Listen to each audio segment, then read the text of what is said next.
Kadang sebuah perjalanan tidak sesuai dengan apa yang kita inginkan. Bisa saja ada masalah dan drama di saat perjalanan. Akan tetapi, di setiap masalah pasti ada solusinya. Karena dari kesalahan kita bisa belajar dan memaafkan.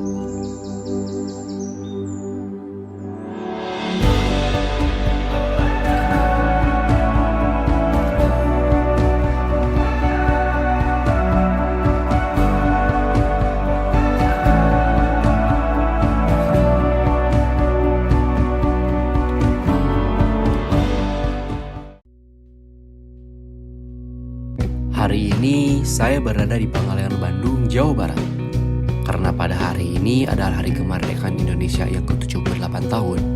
Bersama kawan-kawan, kita merayakan HUT kemerdekaan Indonesia dengan upacara bendera, dilanjut dengan acara seru-seruan bermain game khas 17-an. Oh iya, untuk video fullnya saya upload di YouTube Short ya, hehe.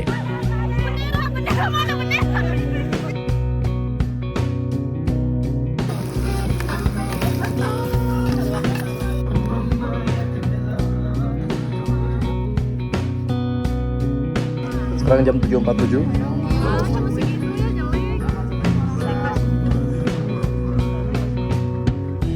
Makan dulu. Mau makan guys. Iya, boleh. Beneran anjir. Bagus cuma basa-basi doang.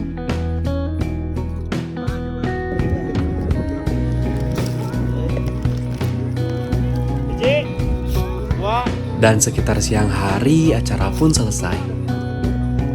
Yo, hati-hati di jalan.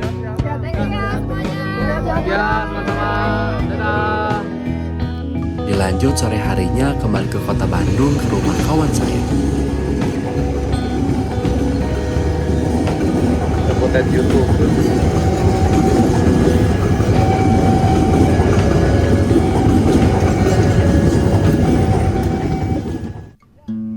Malamnya bukannya istirahat, saya pun akan lanjut mengunjungi Taman Nasional Bromo Tengger Semeru yang berada di Provinsi Jawa Timur. Sebenarnya 3 hari sebelum itu, saya habis mendaki ke Gunung Prau bersama kawan saya. Salah satunya Bang Adi, Bang Riyandi, dan Bang Sopian. Dan kalian juga bisa tonton video sebelumnya yaitu pendakian Gunung Prau. Dan pada perjalanan kali ini tentunya kita bersama Bang Hilmi, Aprizal, Andi, Mbak Istri, Demia, Mbak Mira, dan masih banyak lagi. Sebelum berangkat, kita di briefing singkat mengenai perjalanan kita nanti. Dan juga sambil menunggu teman-teman lain yang belum datang. Setelah itu, kita pun berangkat dengan tujuan Kota Malang. Pagi pun datang. Sekitar 6 pagi kita masih di perjalanan dan masih jauh tentunya. Kita beberapa kali berhenti di rest area untuk makan dan istirahat.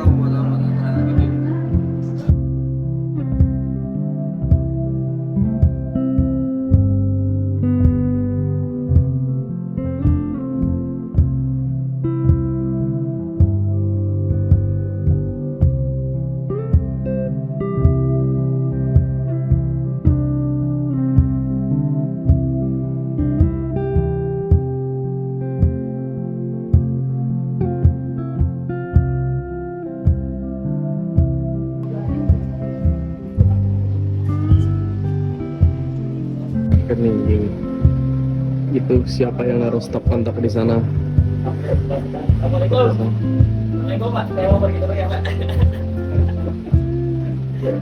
Kontak.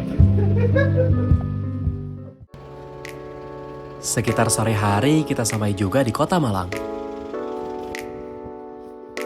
Sesampainya di penginapan, kita pun menyimpan barang. Setelah itu mencari restoran karena belum makan siang tentunya. Sekarang jam 14. Barang-barangnya udah pernah diambil ya? Udah di gitu.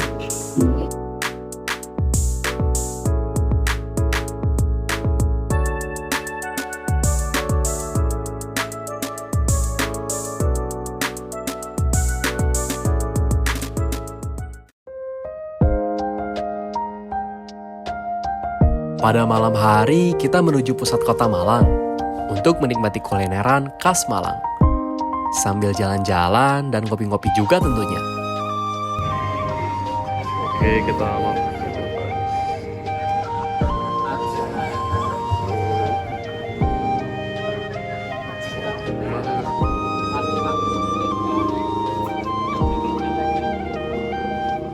Action.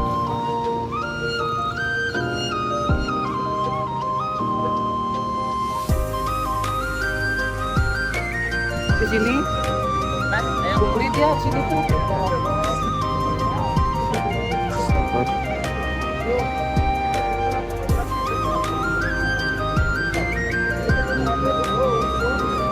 Setelah itu, kita pun kembali ke hotel tempat kita menginap.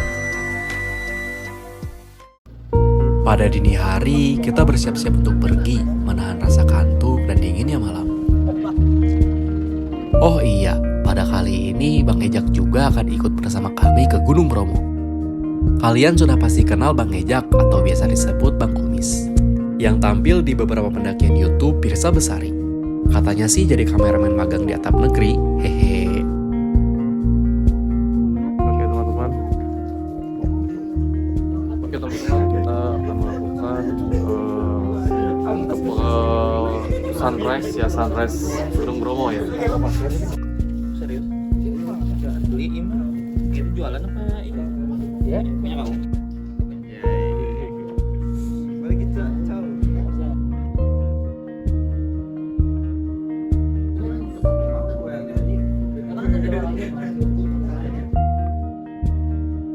Sebelum memulai dan menunggu mobil, kita di-briefing singkat oleh Bang Riyandi sekaligus ketua pelaksana pada trip ini. Ya, ntar kita kasih tahu. Biar dia sebelum berangkat kita mulai berdoa dulu. Setelah itu, kita pun berangkat. Suhu di Bromo lumayan cukup dingin, menusuk sampai ke tulang. Waktu saya cek, suhunya sekitaran 10 derajat Celcius. Waktu di sana, tak lupa kita menunaikan sholat subuh berjamaah. Saat saya wudhu, airnya sangat dingin sekali. Bahkan, sampai setelah sholat pun, saya tetap berada di dalam masjid, karena di luar sangat dingin sekali, hehe. Sekitar pukul 5 pagi, kita trekking menuju bukit yang tak jauh dari masjid. Hanya membutuhkan waktu 5 menit saja.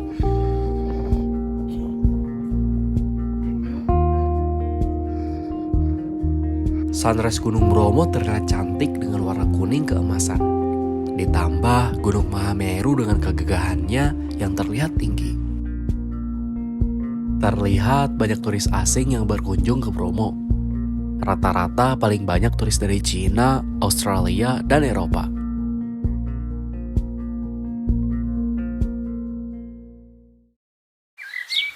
Tak jauh dari tempat kita buat video, kita melipir ke dekat bukit untuk menikmati cahaya mentari di pagi hari.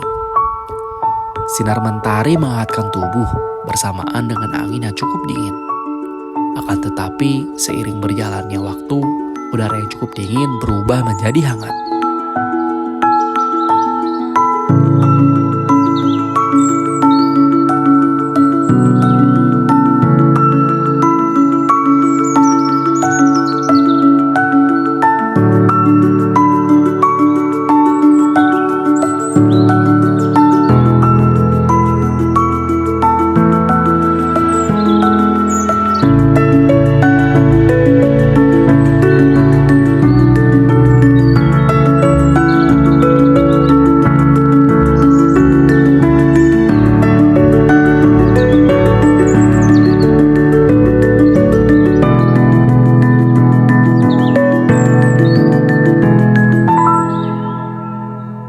Kita lagi sunrisean di puncak Bromo Gunung Bromo.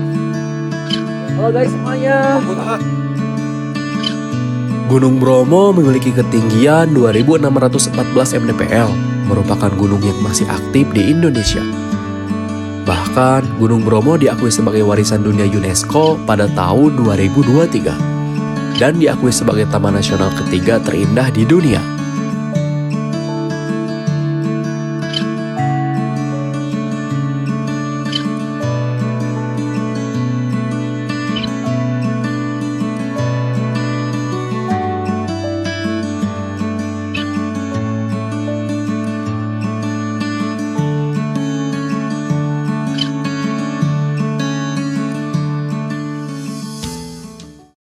Setelah dari bukit, kita pun turun untuk menuju ke lautan pasir Gunung Bromo. Setelah itu, perjalanan pun dimulai.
Os. Finisi kan?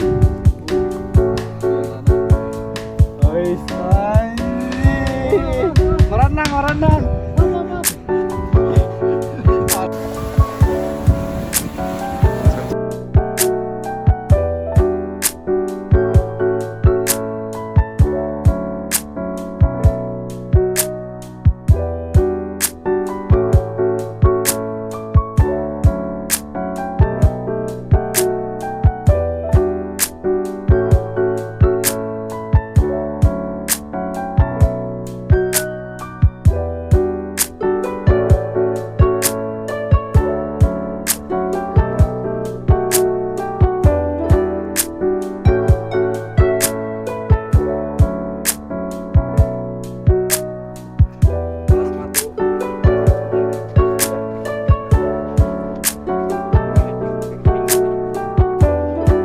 Pada siang hari, kita mendaki ke bibir kawah gunung untuk melihat pemandangan dari atas.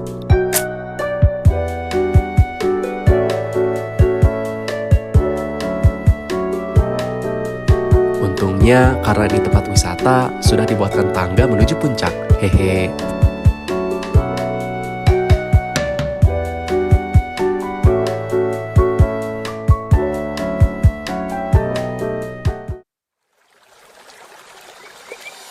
Di Gunung Bromo memiliki budaya yang istimewa karena dihuni oleh suku Tengger, kelompok asli dengan tradisi yang masih dijaga hingga saat ini.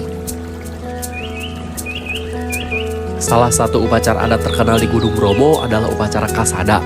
Upacara ini diselenggarakan setiap tahun pada bulan Kasada atau bulan ke-10 dalam kalender Jawa untuk memohon keberkahan dari Sang Hyang Widi. Dalam upacara ini, masyarakat Tengger melemparkan beragam sesaji ke dalam kawah Gunung Bromo. Sesaji tersebut biasanya berupa makanan, minuman, dan hewan ternak. Upacara ini menjadi perayaan penting yang menggambarkan kekayaan budaya dan kepercayaan yang diwarisi dari generasi ke generasi di Gunung Bromo. Gunung Bromo merupakan gunung berapi tipe stratovolcano yang masih aktif. Terakhir kali meletus pada tanggal 19 Juli 2019 dan kini masih terlihat asap belerang keluar dari puncaknya.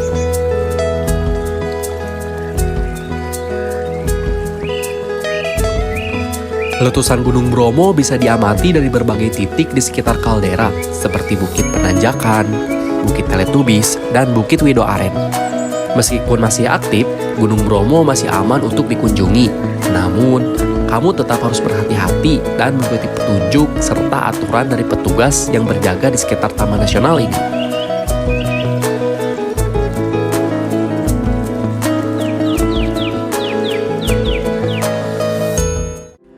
Setelah itu, kami bergegas turun dan melanjutkan perjalanan pulang kembali ke penginapan.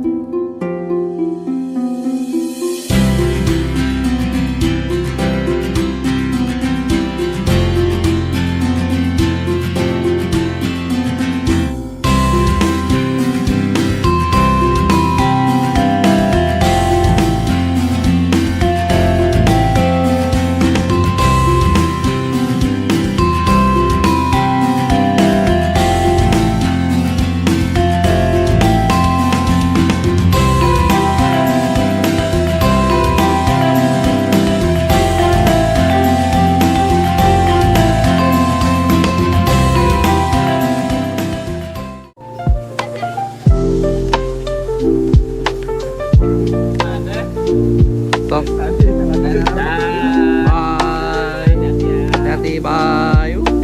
Besoknya setelah dari Gunung Bromo, kita tidak langsung bergegas pulang. Akan tetapi, kita mengunjungi air terjun yang letaknya tidak jauh dari kota Malang. Di perjalanan, kita mengalami sedikit masalah, yaitu kita salah mengambil jalan menuju air terjun. Karena terdapat kekeliruan di antara supir dan teman-teman. Ditambah tidak adanya sinyal membuat maps tidak berfungsi. Kita salah jalan hampir 2 jam lebih, ditambah jalur curam menurun membuat rem menjadi panas. Alhasil kita pun berhenti di perjalanan menunggu rem mobil dingin.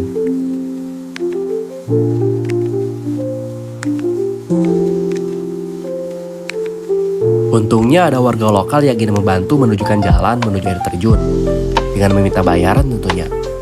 Ya sudah, gak apa-apa, yang penting kita aman dan tidak terjadi yang tidak-tidak.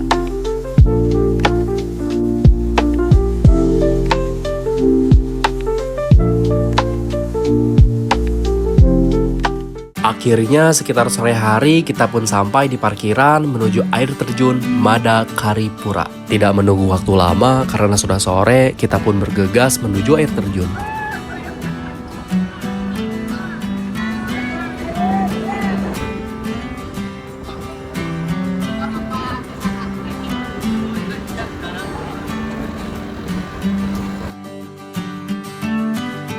Sesampainya di sana, kita membeli tiket dan dilanjutkan berjalan menuju air terjun sekitar 30 menit. Menurut saya, jaraknya lumayan cukup jauh.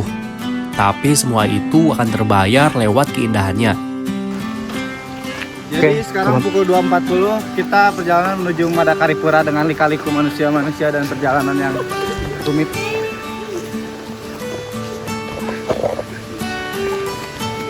Nah, ada sedikit cerita nih mengenai air terjun Madakaripura. Air terjun Madakaripura menjadi tempat bertapa Patih Gajah Mada untuk terakhir kalinya. Mitos ini merujuk pada pemilihan nama Madakaripura yang diambil dari 3 kata yang saling berhubungan. Mada merupakan penggalan dari Gajah Mada, Kari yang berarti peninggalan, dan Pura bermakna sembahyang atau semedi. Berdasarkan cerita tersebut, masyarakat setempat percaya bahwa air terjun Madakaripura adalah air terjun abadi. Pasalnya, selama ini air terjun Madakaripura tidak pernah mengalami kekeringan. Kami pun berjalan melewati pinggiran sungai yang airnya berasal dari air terjun. Kami pun berjalan dan terus berjalan.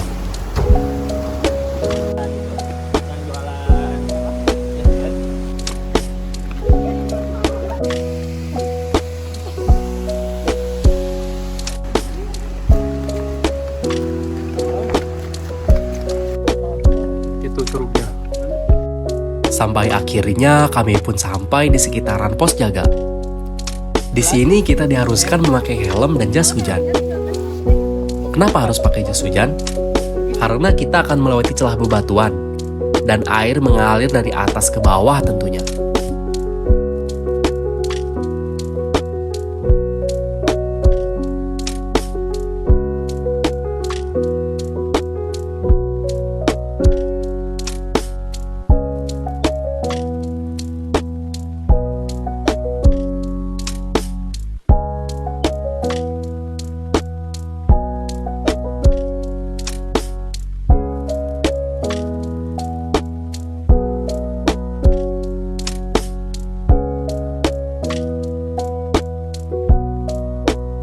Saya pun mulai berjalan menyusul teman-teman yang berada di depan.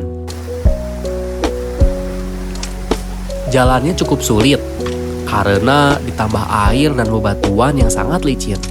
Ini bukan hujan ya, tapi ini dari air terjun.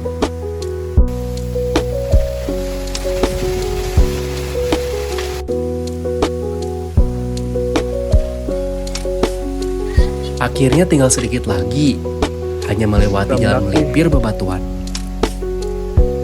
Jalanan. Untung saya pakai sepatu. Dan hingga pada akhirnya kita sampai juga di air terjun Madakaripura. Air terjun tertinggi di Pulau Jawa dan tertinggi kedua di Indonesia. Air terjun Madakaripura adalah sebuah air terjun yang terletak di Kecamatan Lumbang, Kabupaten Probolinggo, Provinsi Jawa Timur. Air terjun setinggi 200 meter ini merupakan air terjun tertinggi di Pulau Jawa dan tertinggi kedua di Indonesia, setelah air terjun Sigura-gura yang memiliki ketinggian 250 meter. Panorama tebing yang membentuk relung atau ceruk di sekeliling air terjun membuat pemandangan magis dan eksotis seperti di negeri dongeng.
Sekitar 5 sore kita pun pulang dan kembali ke parkiran.